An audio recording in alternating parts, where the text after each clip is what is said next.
শাইখুল হাদিস আল্লামা হাবিবুল্লাহ মিয়াজি সাহেব দামাত বরকাতুল আলিয়া।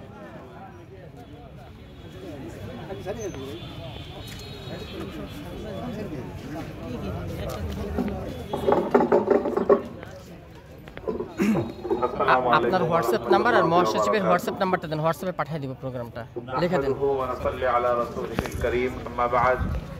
أعوذ بالله من الشيطان الرجيم بسم الله الرحمن الرحيم إن الحكم إلا لله صدق الله مولانا العظيم। মুহতারাম উপস্থিতি, আল্লাহ পাকের মেহেরবানি যে আল্লাহ পাক আমাদেরকে একটি দ্বীনি সংগঠনের নিসবতে এখানে বসে দ্বীনি আলোচনা শোনার তৌফিক দান করেছেন, আলহামদুলিল্লাহ। আমার পূর্বে যে বক্তা আলোচনা করেছেন হাসান হুজুর দামাত বরকাতুহুম, উনি আপনাদের এই এলাকার জনগণের খেদমতের জন্য নিজেকে পেশ করছেন, নিজেকে এই জনগণের খেদমতের জন্য নিজেকে আগ বাড়িয়ে দিয়েছেন।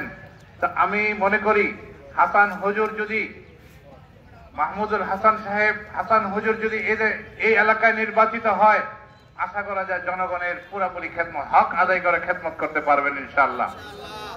যারা দুর্নীতি করে তারা হলো সবচেয়ে বড় জালেম, যারা দেশের টাকা অন্য দেশে পাচার করে তারা সবচেয়ে বড় জালেম, যারা জনগণের সম্পদ আত্মসাৎ করে তারা সবচেয়ে বড় জালেম। আল্লাহ পাক এই জালেমদেরকে শেষ মুহূর্ত পর্যন্ত আর ছাড় দেন না।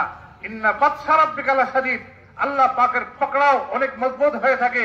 আল্লাহ হঠাৎ করে জালেমদেরকে ধরেন, এমন ভাবে ধরেন বিশ্বের কোন মানুষ টেরও পায় না কিভাবে জালেমদেরকে আল্লাহ শাস্তি দেন। ফিরআউন যখন জুলুম করতে করতে জুলুমের চূড়ান্ত পর্যায়ে পৌঁছেছিল, তখন আল্লাহ পাক নীল দরিয়ার মাধ্যমে পানির মাধ্যমে ফিরআউনকে ধ্বংস করে দিয়েছে। এরকম ভাবে নমরুদ যখন জুলুম করতে করতে জুলুমের চূড়ান্ত পর্যায়ে পৌঁছেছিল, তখন এই নমরুদকে আল্লাহ তাআলা একটা ল্যাংড়া মশার মাধ্যমে ধ্বংস করেছিল এই জালেমকে। এরকম ভাবে আমাদের বিগত দিনে আমরা যে সরকার দেখেছি, তারা জুলুম করতে করতে চূড়ান্ত পর্যায়ে যখন পৌঁছেছে, তখন এই সরকারকে বিগত সরকারকে ছোট্ট ছোট্ট স্কুলের শিক্ষার্থীদের মাধ্যমে এই জালেম সরকার গত দিনের জালেম সরকারকে আল্লাহ তাআলা পতন ঘটিয়েছে।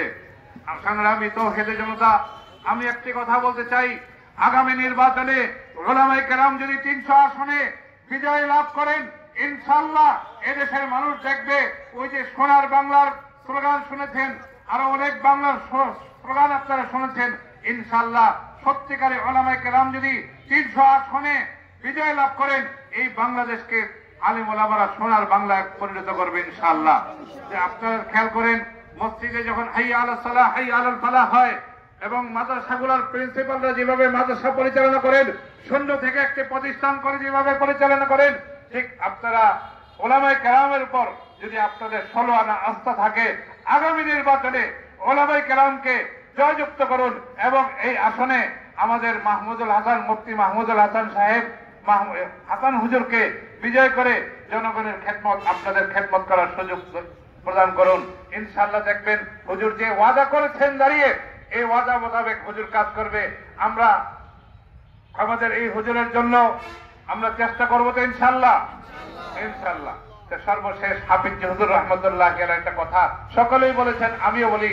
হাফিজ হুজুর 1981 সনে যখন এদেশে ইসলামের নামে রাজনীতি করার কোনো সুযোগ ছিল না, সেই মুহূর্তে হাফিজ হুজুর রহমতুল্লাহ আলাইহি তুবু ইলাল্লাহি জামিআন আইয়ুহাল মুমিনুন লাআল্লাকুম তুফলিহুন বলে এদেশে রাজনৈতিক অঙ্গনে এসেছিলেন। এসে একটা কথা জনগণকে জিজ্ঞেস করেছেন যে এই জমিন কার? ভাই জমিন কার? আরো জোরে বলেন, এই জমিন কার? হুকুম চলবে কার? আল্লাহ। যদি এই কথার উপর আমরা থাকি, ইনশাআল্লাহ আগামীতে যে নির্বাচন হবে, এই নির্বাচনে আল্লাহ ওয়ালারা বিজয় দান করবেন, ইনশাআল্লাহ বিজয় হবেন। ওয়া আখিরু দাওয়ানা আলহামদুলিল্লাহি রাব্বিল আলামিন।